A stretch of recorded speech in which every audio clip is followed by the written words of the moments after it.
La représentation du paysage ne retient l'attention des artistes qu'à l'époque de la Renaissance, avec le renouveau d'intérêt pour le monde terrestre où l'homme peut agir.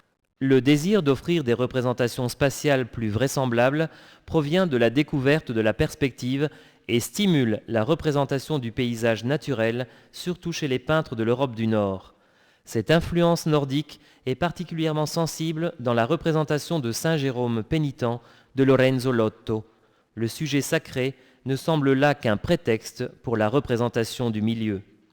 En tant que genre pictural autonome, le paysage se développe avec les peintres flamands et hollandais du XVIIe siècle, puis est très largement diffusé au cours du XVIIIe et du XIXe siècle, donc avant l'affirmation de l'esprit scientifique du siècle des Lumières et des idées romantiques.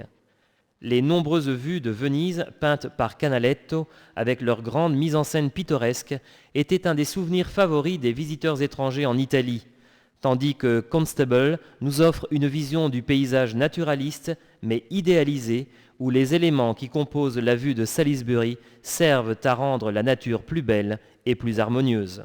Le paysage sera enfin un des sujets préférés des impressionnistes, qui découvrent les potentialités chromatiques et lumineuses de la peinture en plein air. Le paysage n'a pas de valeur en soi, mais intéresse pour les changements atmosphériques continuels qu'il présente et qui le transforment constamment.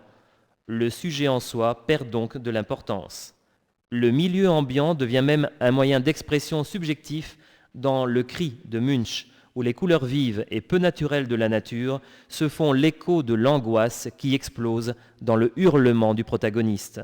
Dans L'idylle de la ville jardinière de Paul Klee, la représentation a perdu toute référence naturaliste, mais le choix des couleurs et le fourmillement d'arbustes, de maisonnettes et de personnes représentées comme dans le dessin d'un enfant parviennent toutefois à évoquer avec justesse l'atmosphère d'une journée de printemps.